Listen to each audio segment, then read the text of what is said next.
now being turned into the infield. Yeah, they're going to make their way into the infield.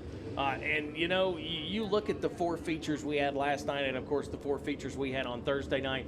Those are feature races at a local track anywhere across the country. I mean, that's one feature, and we had 4 each night. Yeah, every night. And, you know, same thing with the street stocks. They had a pair of feature events that had loaded with 12 states represented just in street stock competition on the first night. 21 states represented here in the Crate Racing USA late models for the Winter Nationals. And by the way, I was looking at the car count officially for tonight. We are up +1. We're back up to 89. We dropped to 88 last night. We're back up to 89. Originally 91, 92 signed in on Thursday. And according to our rosters, 89 will give it a go tonight. So a pretty good crowd stuck with us here. Oh, yeah, no question. Yeah, keeping it going.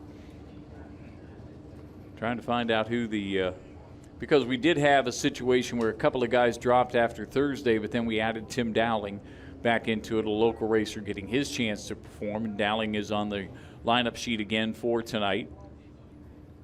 As it looks like the cars that were, I believe, in feature 7, you mentioned they had pulled in. We're seeing some other cars pull in too. So once again, a hot lap session. And if you were with us last night on FloRacing or here at East Bay Raceway Park, let's just say this hot lap session got pretty entertaining in a hurry and not in a good way.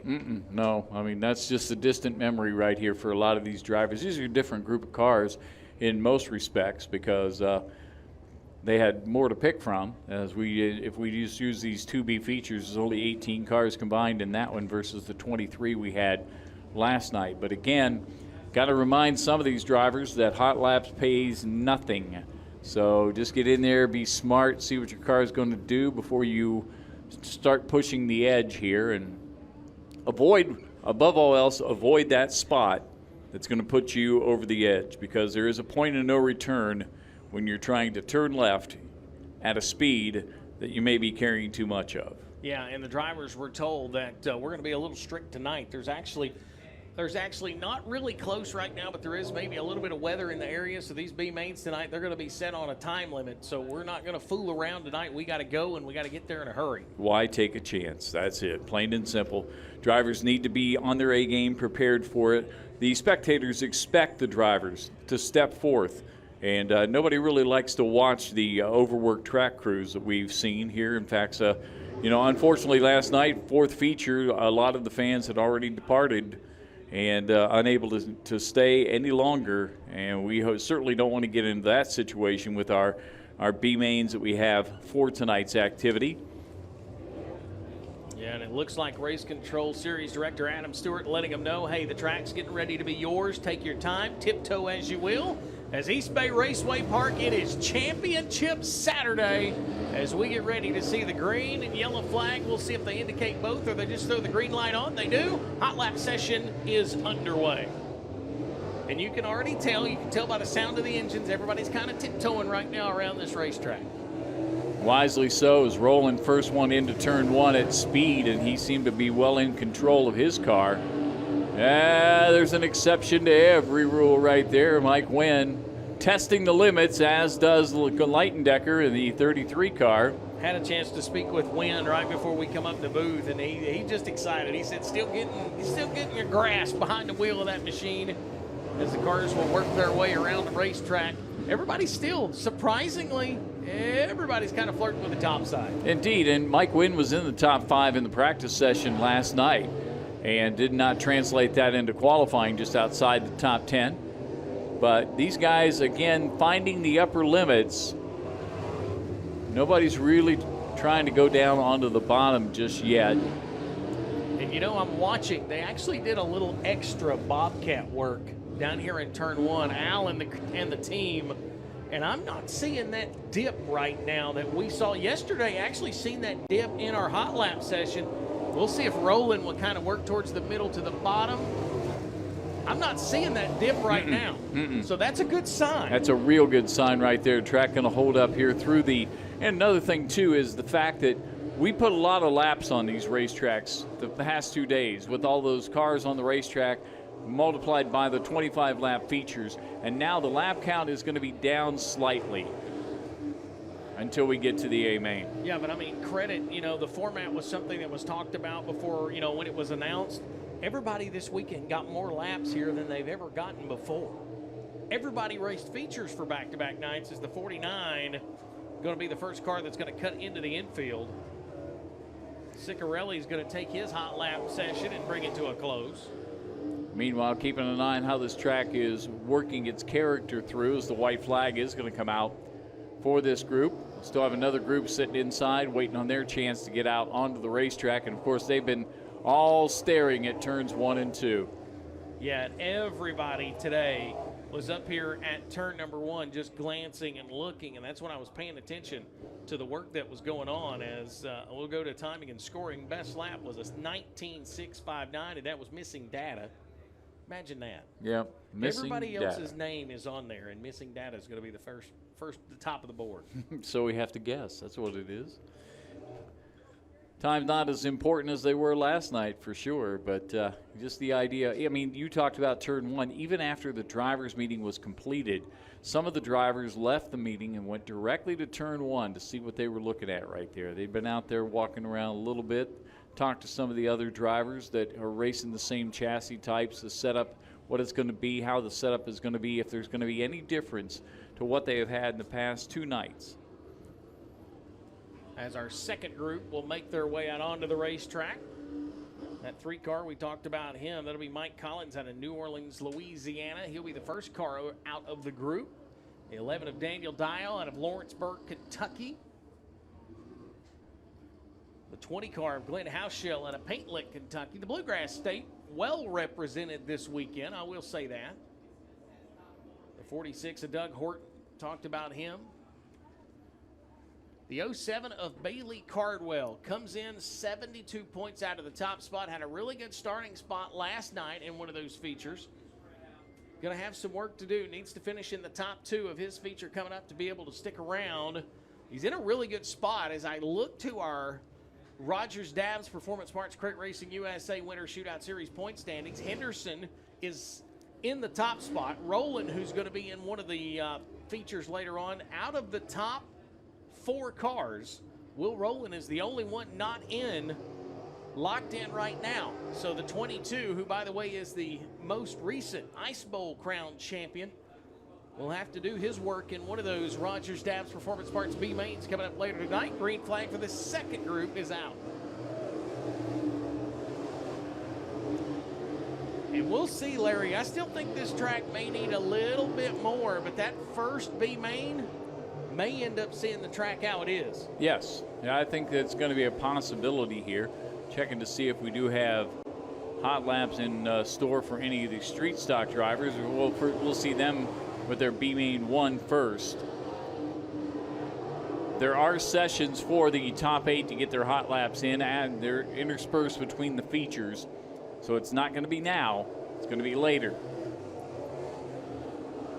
These cars, we're already kind of seeing them work side to side there a little bit. Horton working with Collins down in 3, or rather Hauschel down in 3 and 4. But I'm telling you, I haven't seen that hole develop down here in turn 1, and that's where I think a lot of our problems was down in 1, especially last night. Everybody was kind of hitting that hole, causing everybody to kind of get off center. Tough to steer a car when the wheels are in the air. That is very true, and I tell you what, one of them last night was Tyler Millwood. He did everything but flip that 31 in turn 1, and he saved it as the white flag will come out. We're seeing times in the 18-second bracket. Bailey Cardwell's 18.717.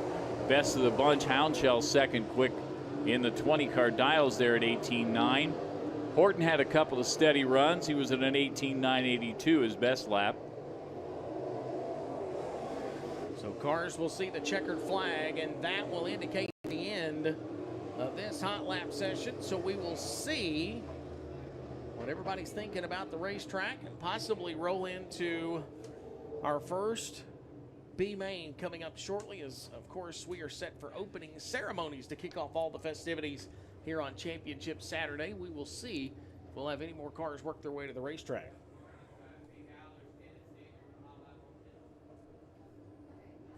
Bailey Cardwell, again, that time of 18.417. Time's not as important. We're going to see more cars coming out.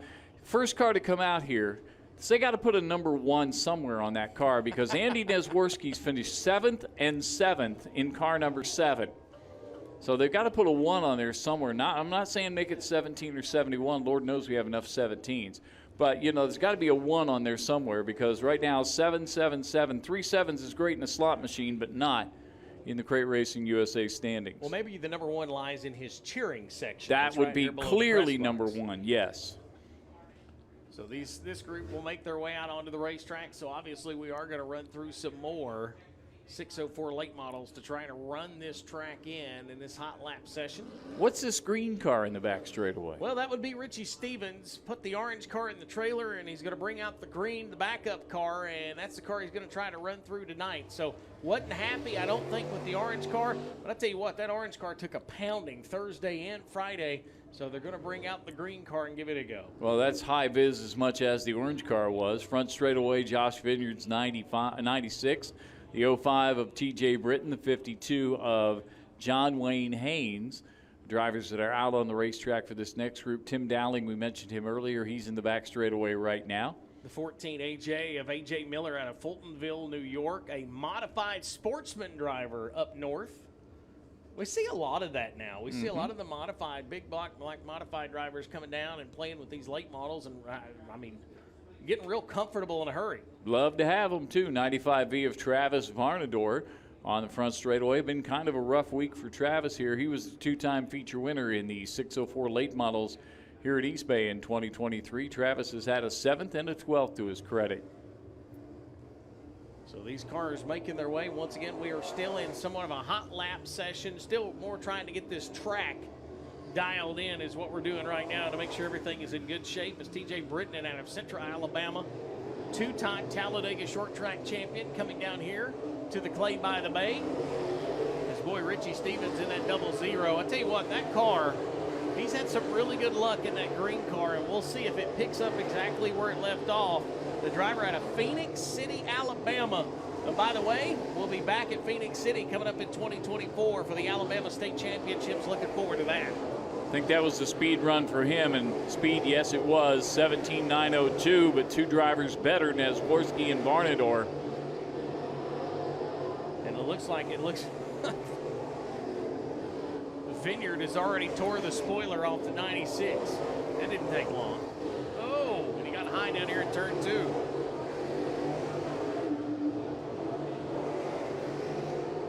As now we're in the 17s. Philip Cobb goes 17.567. Of course, no qualifying tonight. Well, we've done that for the weekend. Pretty much line up and get after it.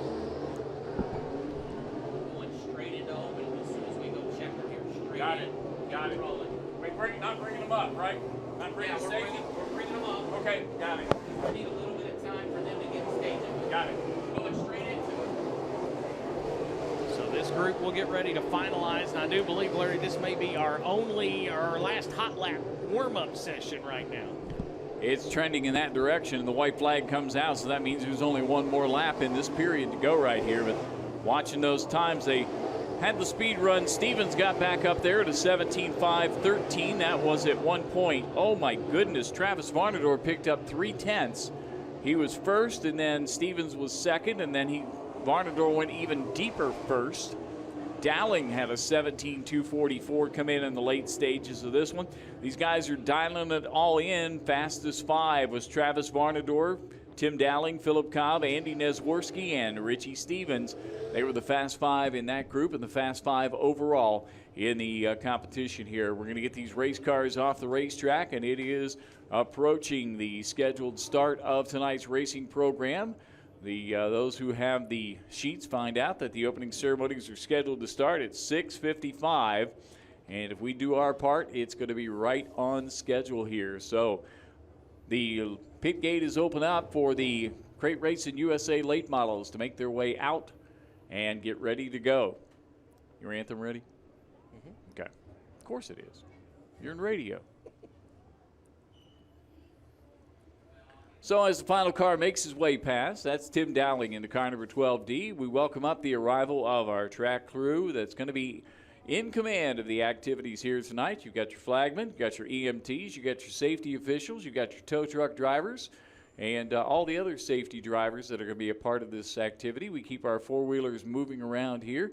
These individuals won't be spending much time together here tonight, as they'll be at their particular stations to get ready to get the job done here for this racing program. And again, we could not have a racing program without the hard work of these ladies and gentlemen, as they do the job for us each and every time we open up these gates here at East Bay Raceway Park. This being the final year of the competition, the final year of the Winter Nationals, final night of week number 1, as a matter of fact, is where we stand right now. So as we get to the last few members down here on the front straightaway, we like to take this time to thank these individuals for the job that they're doing here, because we never call out their names, we never say much about them here, but they're right on display all the time, and they're the ones responsible for keeping the program safe, keeping the equipment from being damaged even further than it is when it's in an incident. So fans, I'm asking you right now, let's let them know that we appreciate the job that they do here. How about a nice hand for tonight's East Bay Raceway Park track crew? They're out here ready to do the job for you. So let's get things rolling right now. We're going to start off with our opening ceremonies by beginning with the invocation. That's going to be followed immediately by the playing of our national anthem. So we ask at this time, if you're here among our number, please rise for tonight's invocation. Please bow your heads as we go to God our Father in prayer. Gracious Heavenly Father, we thank you for this chance to go racing once again on this beautiful day that you provided for us. Lord, we ask that you be with those here in the track crew members who are on the front straightaway for the job that they have to do throughout the course of the night. Throughout this week, we've had drivers and crew members who have been among our number here. We ask that you be with them as they compete in their final competition for this week. Lord, we will ask that you watch over the spectators here watching near and far. We thank you for bringing them for us and give them the opportunity to see a great racing program here tonight. We thank those who are serving our public safety, those who are out there and not among our number here tonight, but those are the ones protecting the highways and byways across the nation and around the world. Also those in the healthcare profession and those in emergency responses. Lord, they have a tough job to do, and we thank you for the job that they have provided for us. We ask also that you watch over those who are suffering through a loss or grieving an illness, and make sure that you give them the hand of comfort. Finally, we ask for the United States military protecting our freedoms around the world. Tough job that they have for us here, but it's the freedom that gives us the opportunity to move about this country to enjoy the sport of auto racing. Lord, a lot to ask, but well within your capabilities, and we thank you for all of it. In the name of your Son, Jesus, we pray. Amen. Please remain standing now for our national anthem.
Thank you, race fans, and thank you, track crew members, as we wish you well here tonight as we get set for the competition that we're going to be having here on the racetrack. We're going to be starting things off with the first of 8, actually. First 2 B mains for the Crate Racing USA late models. That'll be followed by a street stock B main, so get ready for the racing action.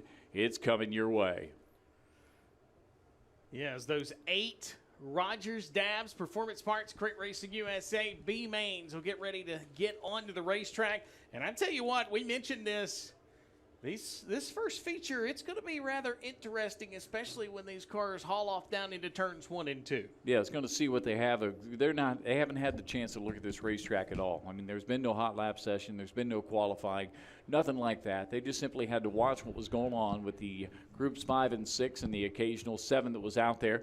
Had to see what was happening there, and so it's going to be a case of you only have 10 laps. I mean, that's less than half of what you had to work with on the previous 2 nights. Right now, it's 10 laps, and it's only 2 spots. I mean, there was no transfer involved in the first 2 nights. But there is a transfer involved here. But there's only 9 cars. There's only 9 cars, 10 laps, going to be quick. There's a chance that the leader's not going to get into the backside, but there's probably not going to be any battles directly in front of them there. So it's going to be a case of trying to get the momentum done. We don't want to do it 1 lap at a time. We want to make sure we have some green flag runs in these 10 laps and then settle in as they get the chance, the first 2 guys to qualify, and are qualified in the term meaning transfer, another term, that we get them the chance to get their cars ready because they'll be locked into the 50-lap A main. As we get ready, and we will roll what will be the first Rogers Dabbs Performance Parts Crate Racing USA B main to the racetrack. How strong has the competition been this weekend? Well, a former series champion is still not in the show, but he'll start at the point in row 1 out of Maryville, Tennessee. It'll be the 01 of Jason Welshon. To his outside, expected to be the 1T out of Morgantown, West Virginia, Brett Trimble. Starting inside row 2, it's Kyle Lear drives the car 49, and outside of him, Jonah Bozeman, car number 22B out of Moultrie, Georgia. Inside of row number 3 out of Milton, Florida, it'll be the 2S of Bo Slay, and to his outside out of Richton, Mississippi, it'll be the 01 of Ronnie Graham. Starting 7th on the grid, it'll be car number 1 of Daniel Shelton. The 8th spot held down by Stephen Stratton Jr. from St. Augustine. He drives. Main number 1 will be the 21P of Dover, Florida's Josh Peacock. East Bay Raceway Park, are you ready for championship Saturday night?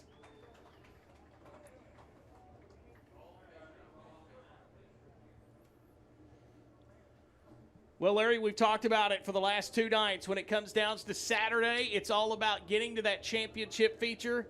If you're not in the top 2 in this race, your weekend is done. That's it, and that makes it very, very difficult because, again, we mentioned 9 cars in each one of these races, a total of, wow, I mean, think how many cars we got. The 8 cars already qualified. You got 81 looking at it right now. How's it going to break down? I mean, just take a look at this field as they come by here. This could be anybody's day, but, you know, you got to get past Jason Welshon. You're in the heat race with him. Oh, great. That's not what you wanted to hear right there. But, I mean, Brent Trimble, obviously, he's done well enough this week to get himself in position to be starting where he did. He's had a pair of 5th-place finishes. That's not going to get the job done here tonight. How good is Jason Welshon? Well, on Thursday night, he didn't have gas in the shocks and still ran in the top 5 and manhandled that 01 car to a good night. And if that gives you any indication of the quality of the top 8 drivers, Welshon had 2 top 5 finishes, 4th place each night. But that was a close 4th place in a couple of occasions. We slowly start to work around the East Bay Raceway Park as the East Bay pace truck still has the lights blinking. The field will 2 by 2, 8 cars deep. The only car it looks like not going to make an attempt will be Ronnie Graham, the driver out of Richton, Mississippi. And we will have that through the night. We'll try to keep you updated on the cars that have already called it a weekend. Can't stress enough, this is going to be the first B main of the night. This track, the only thing it's had on it was that small hot lap session. Drivers are going to be told to use caution. But hey, when that green flag flies, you got one opportunity to get into the final Crate Racing USA 604 East Bay feature ever. And both of those drivers up front do not want to be the ones to give up that position right now. We saw the times come down as the pace truck goes off the racetrack. And that's going to turn the field up for they're getting a little hot lap session of their own right here, right now, apparently. Well, at least one of them thought they were. The 49 of Kyle Lear. And evidently they are going to give the whole field. The 49 just said, you know what, hey, let's go. What's the worst they can do? Put you back in line. Yeah. And I think we've seen enough of that putting back in line stuff this weekend. We're ready to see some green flag racing. Trimble not afraid to go out after that high side of turn one as he was up there and handled it very quickly and very well. And I was going to say turn one down here looked like it held up pretty good. Everybody looked like they were pushing the issue down here, so we may be in good shape.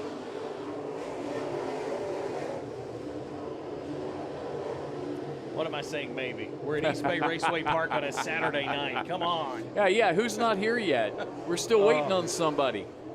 Something. After the last two nights, it can stay wherever it's at. Maybe they took the ticket away from the full moon tonight. Maybe they did that. Yeah, assigned seating. That's not an assigned seat. So they'll put a little bit of heat in the tires, get the oil pressures tuned in, and now as the East Bay Raceway Park pace truck will come back out, that will stack the field up as it will be 8 cars. Only the top 2 make it to tonight's 50-lap, 5,000 to win main event that will come up next to last, and it looks like the one machine of Daniel Shelton out of Richmond, Kentucky, his fun may have ended before it got started. Well, he may have found something that he didn't like in his little hot lap session right there, and he's not going to risk it with the car number 1. So he's going to go ahead and take his car and put it in the infield and hope for a better time some other time, but tonight is not going to be his opportunity. That's going to move up as Shelton comes off the racetrack. That should move Peacock up into the 4th row to the inside, as is the case. By moving Graham away, we did have the 30 car of Steve Stratton Jr. should have gone up. And these cars will stack up and they'll work to get, of course, the one of Shelton pushed up. Of course, everything begins in the VP Racing Lubricant Smooth and Clean starting box. From the legendary brand with more than 40 years in high-performance racing technologies, VP Lubricants continues that winning tradition. VP Lubricants leverages into industrial leading heritage and advanced lubricants technology to create the new standard for performance. Find the product that works for you at www.vplubricants.com. 8 cars, 10 laps, B feature, number 1, top 2 advance. Who are they going to be? We're going to find out when that flag goes green. Jason Welshin underway, so are we. Green flag in the air. They'll go into 1 and 2. It'll be on the top side, Trimble on the bottom, Welshin, and the caution lights out. I got a feeling we're going to do that one again. I think so. We do have Graham out there in the 01, by the way. He's made his way out onto the racetrack. Well, never too late, right? And that's it. There's almost too late. And then there's not quite. So 8 cars it is. And try it once again as the one-way communication between race control and the drivers being utilized here to make sure we get our night started on the right foot. I like that. The loud pedal, right? The right foot. That's it. Left foot alone for the ride. 2 by 2, they'll go down the back straightaway, 4 rows deep. Only the top 2 will advance. You got a former Crate Racing USA National Tour champion on the inside of row number 1, trying to get himself into the final Crate Racing USA WinterNationals feature. And back to turn 4, the VP Racing Lubricant Smooth and Clean starting box. Much better. We are green. Really strong for Welshin that time as he's able to get through there. Trimble running the 2nd spot. And we're going to start talking about the transfer spots, but we have to start talking about getting a start because we don't have it yet. And I would say that will be the last chance for the front row. I could be wrong, but judging by what's going on in my right ear, I think that was the last chance for the front row. Now, how this works, if you do it again, somebody from behind you is going to take your spot, and guess what? You're on the outside looking in. Yeah, and you don't really want to give up that front row. No. No question about that. So, could the 3rd time be the charm? You said that last night, it worked. Well, there was a reason. I wanted to make sure I got that in there to see if it happened. Jason Welshin, 25 career Winter Shootout Series starts to his credit, looking for 26, but he's got to race his way in out of turns 3 and 4. There's the cone, there's the green. We are officially underway. Trimble's going to follow in suit. Welshin's going to have the advantage. Here comes the 22 of Bozeman. He's on the 3rd spot, 1 spot on the outside looking in for down. Bosley looking in the 2 car, but down on the inside, nothing there for him as Welshin brings him back. Tell you what, Bozeman just slipped under Trimble, and Trimble just fell out of the transfer spot. That 22 of Bozeman showing some speed. He was actually quicker that time than Welshin on lap number 2. And starting to see that gap between Welshin and Bozeman go away a little bit, running nearly identical lines, but Trimble coming right back. Yeah, the West Virginia driver going to look back to the inside, can't make it happen down in 1 and 2. He'll get a good run. I tell you what, that inside line so far tonight seems like it actually has a little more grip down off of 2 than previously. Early stages of this one, about to complete lap 3, Trimble on the move. Trimble back to the inside of Bozeman. They'll go down into 1 and 2 again. He'll show him the door panel. Bozeman on the top side. Trimble's going to get a run. How about that? The inside's going to prevail as Bozeman has to get out of the throttle. And meanwhile, Trimble will stretch it out. Bozeman's going to have to protect against the 49 of Lear. He's on the move now. Yeah, Lear's going to look underneath him as well. Right now, that's a battle for the first car that goes home, and they make contact in 1 and 2. Bozeman gets used up a little, and Peacock's going to slide through. Peacock started last in this one, Larry. He's halfway through the field, but we're halfway through the laps. 5 in, 5 to go. And how about the 21 of Josh Peacock? He is now 1 spot out of a transfer, and he started dead last. Trying to dial it in here, but Jason Welshin not going to give up anything from the lead. Brent Trimble running into the 2nd spot, Josh Peacock 3rd. Yeah, Peacock right now, he's got a long way to go and a short time to get there as 6 are complete. They'll make their way down into turns 3 and 4. Jason Welshin on cruise control right now, trying to put himself in the show. 7 of our 10 complete. Spreading out the field a little bit this time by. Welshin going to see it first. It's going to be 2 to go for B feature number 1. Welshin will cross the stripe with Trimble in 2nd. And Josh Peacock, what an effort. If we don't pull out a caution flag during the closing laps, he started at the tail end of this B main. And the clock is starting to count down on that 21's weekend at East Bay as Jason Welshin's going to take the white flag. Finishing up the first B feature event, leader down the back straightaway, Jason Welshin, ready to lock himself into a starting spot in the 50-lap A main checkered flag. He's in the books. The Bandit's going to pick up B feature number 1, and coming along with him will be the driver out of Morgantown, West Virginia, Brent Trimble. Those two, we'll see them later on in that 50 lap as slow on the back straightaway as the 22 at Jonah Bozeman out of Moultrie, Georgia. He's crawled to a stop on the back straightaway. But your winner of Rogers Dabbs Performance Parts B main number 1 will be the driver to Maryville, Tennessee, the Pro Pilt Savage Hux Motorsports Competition Racing Equipment, J&J Trucking and Logistics, Team Husky Logistics number 01. It's Jason Welshin. Bozeman got into the wall over in turn 2, and that's what led him down as the white flag had come out. They went into turn 2 a little strong, got the contact. I can tell you right now what's going to be happening down in the pit area. I predict that Josh Peacock and his crew are headed down to race control to ask the following question. Is there a provisional? Is there a provisional? Can we get in on a provisional?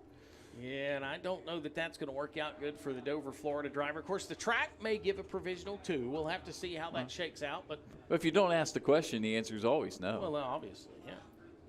Hate that for Jonah Bozeman too. Had a good effort in that first B feature, and unfortunately, we're going to see his weekend end on the hook as teams come out to make sure that they have got that car secured, and B feature number 2 will make its way to the racing surface.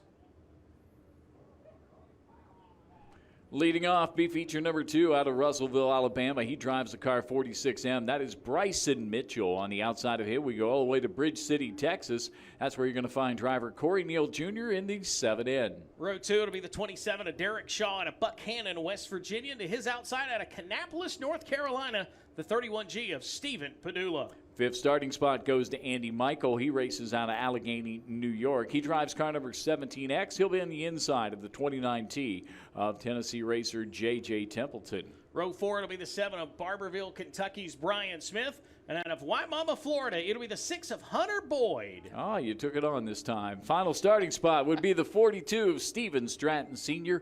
He's out of St. Augustine. Track crew going to work now on the 22 car of Jonah Bozeman as the tough break for the end there, as he was in a transfer spot for a little while until Brent Trimble decided that he had the rightful claim to that and made his way forth to get that and joined Jason Welshon as the first 2 cars to qualify this. There's still a lot of spots to be filled, still a lot of B mains to be run, so good competition yet to come here as we'll be looking at the street stocks will getting their chance to get their B mains out there as well.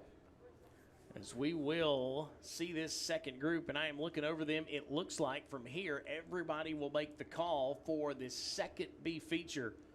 Top 2 move on. We've put 2 in the show. We'll put 2 more out of this one.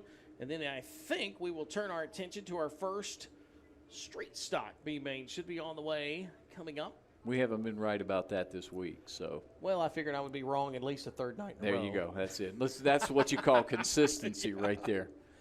So hate that for Jonah Bozeman. Unfortunately, that Georgia driver going to end his weekend here at the East Bay Raceway Park on the back of a hook. The team will have to go to work to get that car back and ready. Of course, fortunately, we leave here, we go to Milton, but there is kind of a gap before really everything gets started in the racing world. Yeah, give the parts delivery folks a chance to get what they needed if they don't already have it in the trailer. And it's good, and good is a relative term, that it happened on a night when you don't have to do the thrash to get the car ready to go to compete for the next night. I mean, if it's going to happen, we don't know the extent of it, don't know how much they're going to have to do, but regardless, I mean, if you finish third or beyond, the consequences are all the same. You don't get to race anymore tonight, whether you damage your car or not.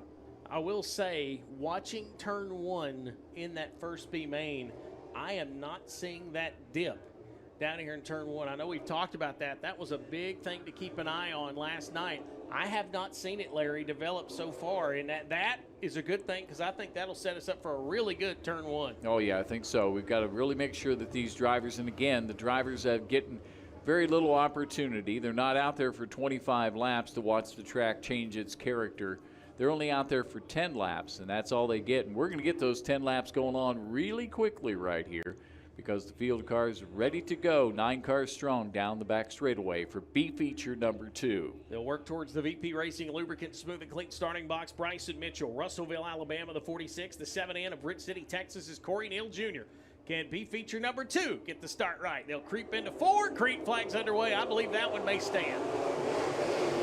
I see the light staying green as they go on in the corner, and it's going to be up front, your leader, the 46M of Bryson Mitchell. He's got company coming with Corey Neal in the 7, but right there, Padula running 3rd could have a good run off 4. Yeah, 3 cars right now as the top 2 will somewhat break away, about 2 car lengths for the moment. Padula, though, not letting them get away. He'll stay in tow. About a car length separates all 3, and boy, Mitchell just launched down the back straightaway. Padula getting back up on the top side like he runs, but comes to the middle, then sweeps the bottom in 4. A little bit of a different line for that racer out of North Carolina. Yeah, right now it is Alabama leading Texas and North Carolina. And don't look now but the 27, and that is Derek Shaw, West Virginia driver, started to close up just a little. Well, he'll see if he can run these top 3 down. Shaw had a spectacular opening night, finishing 3rd in the first feature event, but not so good last night as he picked up a 14th. And that made his hill to climb a little bit higher here, and he has to move up. Yeah, and it's good you got one good night if he was going to have a bad night too. So here comes Padula. Padula going to fight for that transfer spot down here in 1 and 2. He looks to be quicker in 1 and 2, but he loses everything he gains down here in 3 and 4 as he washes up off of 2. Going to be interesting to watch him and see if he does change the line at all now. He stays more committed to the middle, and he is going to challenge, but we'll see what 1 and 2 is going to hold.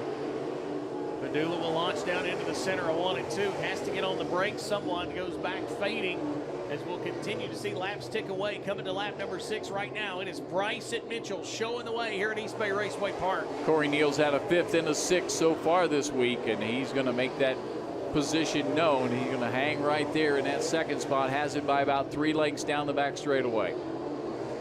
And Bryson Mitchell right now somewhat on cruise control. 1.138 was the gap last time by. I would imagine it will go up this time. 1.182. But Padula just can't quite, once he gets to that 7, he can't quite get the momentum underneath, and time is running out in a hurry as they're coming to 2 to go. Flashing by Bryson Mitchell in command of this one from the get-go. It's down to be settled among 3 drivers. 1.3 second difference that time between first and second. And off of turn number 4, Bryson Mitchell will see the white flag, going to leave him with 1 lap to go. Corey Neal Jr. for the moment hanging on to that final transfer spot. He'll come off of turn number 2. Padula can't get any closer. As a matter of fact, he fades back. But out of turn number 4, Russellville, Alabama's Bryson Mitchell will win B main number 2, and he'll bring Corey Neal Jr. with him to tonight's main event. Padula going to be the first car on the outside looking in, and along with Derek Shaw and J.J. Templeton. So East Bay Raceway Park, your winner of Rogers Dabbs Performance Parts, Crit Racing USA B main number 2.